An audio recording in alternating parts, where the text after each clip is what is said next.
आखिरकार तुमसे मुलाकात हो ही गई। बहुत सुना था तुम्हारे बारे में गांव वालों से। वो चिट्ठी वो तुमने भेजी थी? बिल्कुल, तभी तो तुम मुझसे मिलने आई हो। तुम जानती हो ना मैं कौन हूँ? बहुत अच्छे से। फिर भी तुम्हारी इतनी औकात हो गई कि तुमने मुझे धमकी दे दी। अरे नहीं नहीं, वो धमकी कहाँ थी, वो तो सच था। क्योंकि जो भी मैंने उस चिट्ठी में लिखा था वो होने वाला है। शायद तुम्हें अपनी जान प्यारी नहीं है। तुम जानती हो ना कि मेरे एक इशारे में मेरे बच्चे तुम्हें कच्चा चबा खाएंगे। मुझे लगता है कि तुम मुझे ये धमकियां नहीं दे रही होती। अगर तुम्हें पता होता कि मैं हूं कौन। तुम जो भी हो आज के बाद जिंदा नहीं रहोगी। तो अब मेरा वक्त मत खराब करो, मुझे वैसे भी बहुत काम है। आज से लगभग 50 साल पहले साइरस ने किसी बच्चे की जान ली थी। साइरस ने बताया होगा ना तुम्हें? पर तुम्हें ये बात कैसे पता? अरे अब एक माँ अपने बच्चे की मौत के बारे में नहीं जानेगी तो कौन जानेगा? क्या? तो क्या तुम वही नानी हो? अरे वाह, साइरस ने तो सब कुछ बता के रखा है तुम्हें। पर तुम तो इतनी जवान हो, और वो नैनी वाली बात तो लगभग 50 साल पुरानी थी। तुम इतनी शातिर हो तो जरा सा दिमाग लगाओ। क्या पता तुम्हें उस सवाल का भी जवाब मिल जाए जो तुम मुझसे पूछ रही हो। एक काम करो, इस कमरे में फैली चीजों से जरा सा तो अंदाजा लगाओ कि मैं क्या हूँ। तुम डायन हो? मुझे पूरा भरोसा था कि तुम ये बात 1 मिनट में समझ जाओगी, और देखो तुम्हें तो जरा भी देर नहीं लगी। क्या चाहती हो तुम? अरे ये कैसा सवाल है, ये तो तुम्हें अच्छी तरह पता होना चाहिए ना। वो लाल रस जो तुम बरसों से गांव वालों को देते आ रही हो, जो वो ले जाके साइरस को पिला देते हैं, क्या मिलाती हो तुम उसमें? सेसा धातु। जानती हो ना उससे क्या होता है? तो अब तो जान ही गई होगी ना कि साइरस अब कभी बच्चे पैदा नहीं कर पाएगा। तो तू साइरस को बच्चे पैदा करने से रोकना चाहती थी? नहीं नहीं, मैं तो साइरस को बर्बाद कर देना चाहती हूँ। उसको बच्चे पैदा करने से रोकना तो पहला कदम था। अच्छा, और दूसरा कदम क्या है? उसकी बर्बादी। पिछले 50 साल से मेरी जिंदगी का इकलौता मकसद यही है, और अपने इस मकसद को पाने के लिए मैंने बहुत कुछ किया है। डैनी याद है ना तुम्हें? तो डैनी का जिंदा होना, उसकी ताकतें, उसकी वो सब मैंने ही किया है। अच्छा है ना, तुम्हारा तो ये मनपसंद तरीका है किसी इंसान को जानवर बनाना। क्यों? क्या मतलब क्या है तेरा? अरे ऐसे चौंक क्यों रही हो? तुमने साइरस को वैसे ही तो लाल रस पिला पिला के जानवर बनाया है ना। तुम ये सब कैसे? पिछले 15 सालों से मैं बस साइरस को नामर्दी नहीं बना रही थी, मैं तुम्हारे बारे में भी पता लगा रही थी।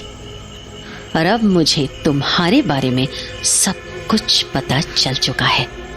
तुम कौन हो, तुम्हारा बाप कौन था, साइरस की शक्तियां क्या हैं और शक्तियां उसे कैसे मिली। मुझे तो ये भी पता है कि साइरस को काबू में कैसे किया जा सकता है। और इतना ही नहीं, मैं तो ये भी जानती हूं कि साइरस को हमेशा के लिए कैद कैसे किया जा सकता है। अच्छा, और ये सब तुम करोगी अकेले? तुम जानती हो ना, इस गांव में अभी भी साइरस के 100 बच्चे घूम रहे हैं, और तुम्हें साइरस की ताकत का तो पता है ना। तुम्हें अंदाजा तो है ना कि तुम साइरस के सामने एक पल भी नहीं टिक पाओगी। अगर मैं साइरस को मार पाती तो कब का मार चुकी होती। साइरस को तो वो मारेगा, उसका भाई डैनी। डैनी? वो डैनी जो साइरस के बच्चों के डर से पिछले 15 साल से गायब है। तुम्हें याद है ना कि साइरस के उन बच्चों ने क्या हाल किया था तुम्हारे उस डैनी का? शायद तुम्हें याद होगा कि डैनी साइरस के उन बच्चों को एक बार मार भी चुका है। पर वो मरे तो नहीं थे ना? तो अब मर जाएंगे। और वो कैसे? वो ऐसे कि डैनी पिछले 15 सालों से किसी के डर से छुप कर नहीं बैठा है। वो अपनी फौज तैयार कर रहा है, एक ऐसी फौज जो तुम्हारे साइरस और उसके बच्चों की फौज को तहस नहस कर दे। तो अब मेरा सपना बहुत जल्द पूरा होने वाला है, बहुत जल्द बर्बाद होने वाला है तुम्हारा साइरस। तुझे अंदाजा नहीं है कि तू किससे उलझ रही है, और ना तुझे इस बात का अंदाजा है कि तेरे इस कारनामे का अंजाम क्या होने वाला है। पर तू चिंता मत कर, तुझे जो करना था वो तूने कर लिया। अब तुझे मौत मैं दूंगी, एक ऐसी मौत जिसे सुन के ही तू कांप उठेगी।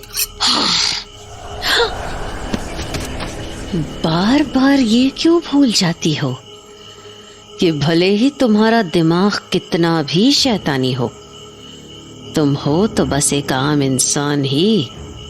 तुम्हारा पति ताकतवर है, तुम्हारे बच्चे ताकतवर हैं, पर तुम एक कमजोर इंसान हो, बहुत कमजोर।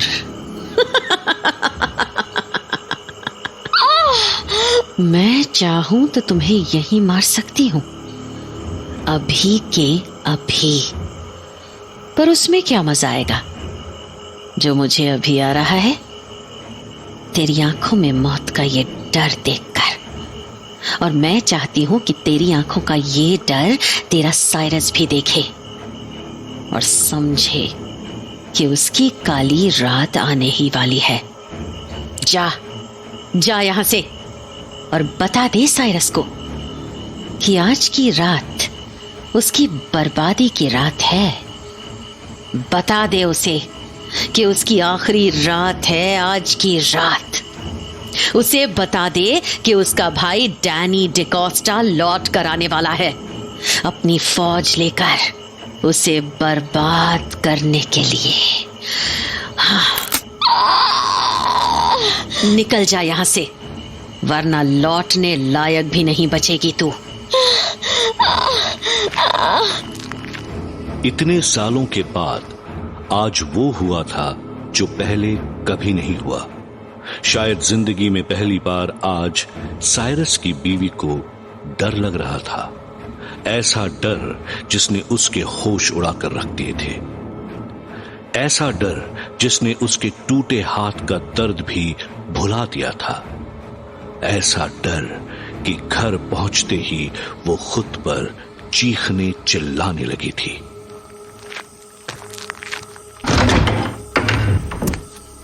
मैं इतनी बड़ी गलती कैसे कर सकती हूँ? मैंने कैसे ध्यान नहीं दिया उस डायन के ऊपर? ये मैंने क्या कर दिया? मेरी एक गलती से वो डायन नहीं, ऐसा नहीं हो सकता। साइरस को कुछ नहीं हो सकता, मेरे बच्चों को कुछ नहीं हो सकता। वो ताकतवर है, सबसे ताकतवर, उनका कोई कुछ नहीं बिगाड़ सकता, कोई भी नहीं। डैनी आने वाला है ना?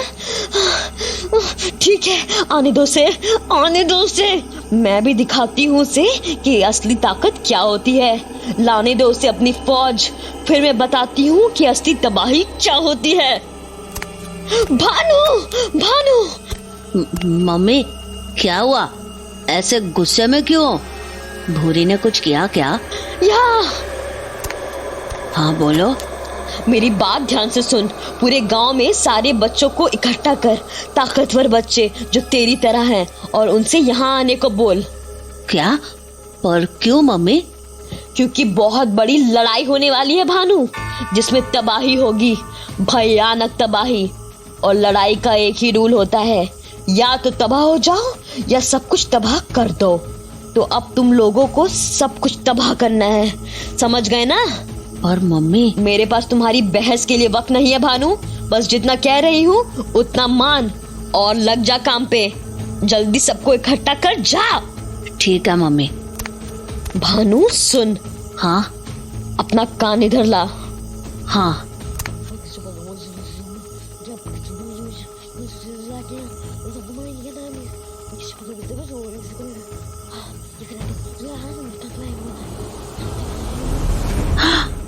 पर मम्मी, ये तो नहीं हो सकता ना। आप पापा, ये तो बेटा, तू मेरा सबसे समझदार बच्चा है, इसलिए इस काम के लिए मैं तुझे ही चुन रही हूँ। मुझे पता है कि तू अपना काम बखूबी करेगा। पर मम्मी। तू करेगा कि नहीं? हाँ, मैं। बस यही सुनना था मुझे। खैर, वो तो बात की बात है। फिलहाल के लिए जा, सबको इकट्ठा कर। जरा उस डैनी को भी तो पता चले कि कितनी भयानक है साइरस डी कोस्टा की फौज।